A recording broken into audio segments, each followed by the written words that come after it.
안녕하세요. 마지막 골프입니다. 운전을 하다 보면 사고가 나는 경우가 있죠. 사실 크고 작은 사고를 겪은 만렙 운전자라면 당황하지 않고 필요한 사진을 빠바바박 찍은 후에 차를 안전하게 갓길에 세운 후 보험사에 전화해 사고 접수를 하겠죠. 당연히 2차 사고의 위험이 있으니 도로 한복판에 서서 스마트폰 플래시 켜서 흔드는 것은 안 할 겁니다. 이거 진짜 위험한 거거든요. 최대한 차에서 멀리 떨어져 있는 게 좋아요. 하지만 사고 경험이 없는 분들은 당황할 수밖에 없습니다. 심지어 양쪽 운전자 모두 첫 번째 사고라면 이런 일이 생길 수도 있죠. 이렇게 상대 운전자와 사이좋게 셀카를 찍으면 나중에 말이 달라져 싸우는 일도 줄어들 것 같기는 해요. 이번 영상은 제가 오래전 커뮤니티에 올린 사고 수리 과정을 영상으로 담으려고 했는데 상황이 여의치가 않아서 만들게 된 영상입니다. 사실 수리 과정은 되게 간단해요. 범퍼 분리해서 펴야 할 거 펴고요.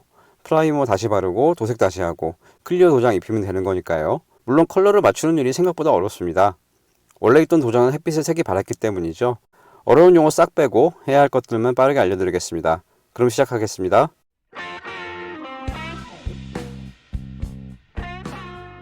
일단 사고 처리를 위해선 밖으로 나와야겠죠.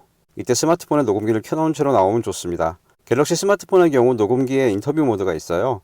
말 그대로 내 목소리만큼 상대방 목소리도 크게 잡아주는 거죠. 도로에 소음이 심한 경우 상대방 목소리는 잘 안 들릴 수도 있으니까 이 모드를 쓰는 게 좋습니다. 나오자마자 상대방한테 물어보는 거예요. 사고가 난 직후에는 정신이 없기 때문에 거기서 왜 그렇게 들어오셨어요? 라는 질문에 순수히 답을 하는 경우가 많죠. 나중에 말이 바뀔 수도 있으니까 초기에 녹음을 해두면 좋아요. 그 다음은 사고 현장 촬영입니다. 현장 사진을 많을수록 좋겠죠. 먼저 사고 정황을 파악할 수 있게 두 차량이 완전히 나올 수 있는 거리에서 사진을 찍는 겁니다. 이때 여러 각도에서 찍으면 좋겠죠. 그 다음은 차량 파손 정도를 가늠할 수 있는 사진도 필요해요. 또한 급브레이크를 밟아 도로에 스키드 마크가 남았다면 이것도 촬영해둬야 하고요. 양쪽 차량의 바퀴가 얼만큼 돌아갔는지도 남겨두면 좋겠죠. 마지막으로 상대 차량에 블랙박스가 있는지 확인하고 이것도 촬영을 해둬야 합니다. 나중에 딴소리를 할 수가 있으니까요. 여기까지 끝난 후 보험사에 전화를 하면 됩니다. 상대 운전자와 싸울 필요 없이 보험사 직원끼리 잘잘못을 따지게 하는 게 좋아요. 다음은 저처럼 솔로 사고에 대한 것입니다.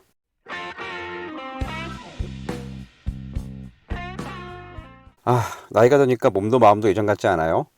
이번 사고도 혼자서 벽을 들이받았어요. 물론 차가 많은 곳에서 뒤에 차 여러 대가 제가 주차 공간에 들어가길 기다리고 있었기 때문에 급한 마음에 확인을 제대로 하지 않았던 게 차근이었죠.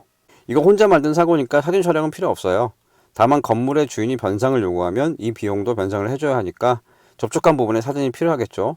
물론 저는 그렇진 않았지만요. 단순히 범퍼만 긁힌 것 같이 보이지만 나름 세게 들이받았습니다. 상처 중 일부분은 조금 깊이 들어가 버렸고 반사판 아래쪽은 꽤 깊이 패해버렸어요.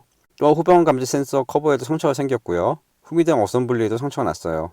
범퍼를 분리해봐야 알겠지만 이 정도면 안쪽에도 뭔가 상했을 가능성이 있죠. 그래도 이 정도면 충분히 복원이 가능합니다. 범퍼에 구멍이 나버린 경우라도 복원이 가능해요. 물론 구멍 난 부분의 모양이 너무 복잡하면 복원이 불가능할 수도 있지만요. 이건 수리하는 곳의 실력에 따라 달라져요.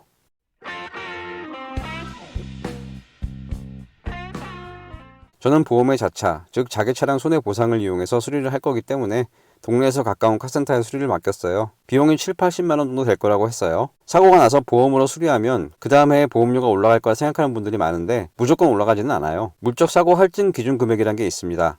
여기서 기준 금액을 넘지 않는 물적 사고를 처리하면 할증이 유예되는 것을 말해요. 저는 이게 200만원으로 설정이 되어 있는데 보험 가입 조건에 따라서 50만원, 100만원, 150만원이 되어 있는 분도 계실 거예요.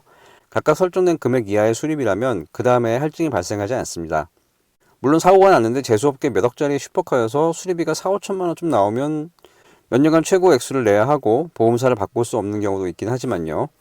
그리고 요즘은 자차 수리에도 자기부담금이 있죠. 자기부담금은 보상받을 때 가입자가 부담하는 금액입니다. 20%와 30% 중 선택할 수 있는데 해당 부담금을 제외한 나머지 비용은 보험사에서 지원하는 거죠. 가입자의 부담 비율이 낮은 20%가 보험료는 더 비싸지만 사고가 발생했을 때 본인이 부담해야 하는 금액이 줄어듭니다.